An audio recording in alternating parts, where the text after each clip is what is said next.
नमस्कार दोस्तों, स्वागत है आपका हमारे YouTube चैनल पर। मैटर हिंदुस्तान पेपर के संपादकीय से लिया गया है, बचा हुआ भाग दूसरी किताब से लिया है। शुरू करेंगे 3 सेकंड में। कश्मीर की समस्या को सुलझाने के लिए संयुक्त राष्ट्र संघ का कमीशन बराबर प्रयत्न कर रहा है। मत संग्रह व्यवस्थापक के लिए एडमिरल निमित्ज की नियुक्ति की घोषणा हो चुकी है और वह भारत के लिए रवाना होने वाले हैं।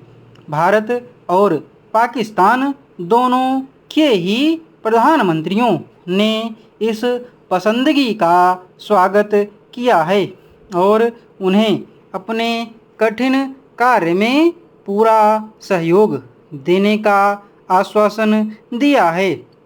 कश्मीर की समस्या के हल के लिए सबसे पहले जनमत संग्रह का प्रस्ताव भारत की ओर से ही प्रस्तुत किया गया था।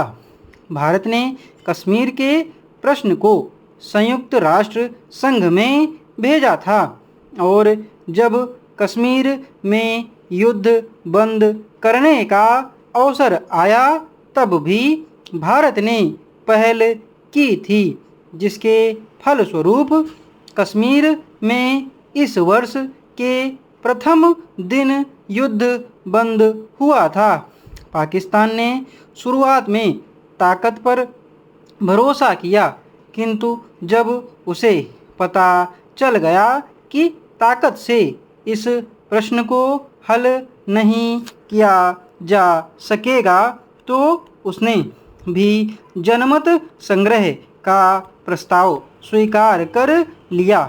कश्मीर के मोर्चे पर शांति स्थापित हुई और उसके साथ ही भारत और पाकिस्तान के संबंधों में भी काफ़ी सुधार हुआ। अब कश्मीर कमीशन भारत और पाकिस्तान में अस्थायी समझौते के लिए प्रयत्न कर रहा है, जिसके अनुसार कश्मीर के मोर्चे पर दोनों ओर की सीमा रेखाएं निर्धारित की जाएंगी। समझौते की शर्तें तय होने में आवश्यकता से अधिक समय लग गया है। इस बीच कश्मीर के मोर्चे से अनेक चिंताजनक समाचार आए हैं। कहा जाता है कि युद्धबंदी के बाद पिछले 3 महीनों में पाकिस्तानी फौजों ने मोर्चे के अनेक क्षेत्रों में अपनी सीमाओं को आगे बढ़ा लिया है। ऐसा उन्होंने उरी, गुरेज और तिथवाल क्षेत्र में किया बताया जाता है।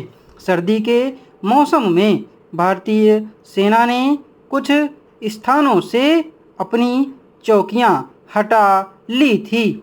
वहां पाकिस्तान की सेना ने अपनी चौकियां बना ली हैं। स्पष्टतः यह युद्धबंदी की शर्तों का खुला भंग है।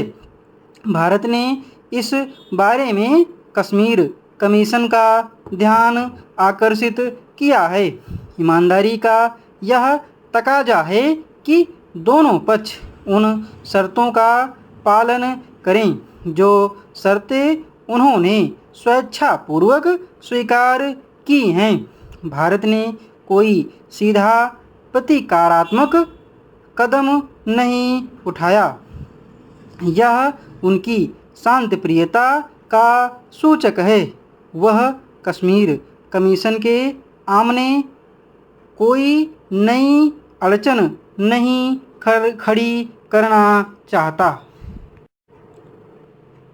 उपाध्यक्ष महोदय, मुझे प्रसन्नता है कि मुझे ऐसे गणमान्य व्यक्तियों के सम्मुख बोलने का अवसर मिला है जिसमें अनेक भारत संबंधी विशेषज्ञ हैं। मैं अपनी बात एक ही विषय तक सीमित रखूंगी।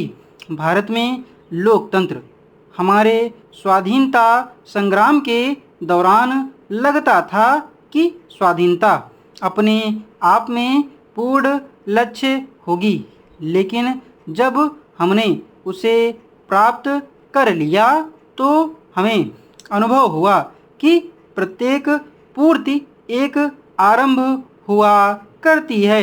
हमारे लिए वह एक प्राचीन, जटिल और विशाल देश में लोकतंत्र को स्थापित करने के महान प्रयोग का श्री गणेश था। डिक्टेशन की स्पीड 90 शब्द प्रति मिनट रही है। पीडीएफ और आउटलाइन आपको टेलीग्राम चैनल पर मिल जाएंगी।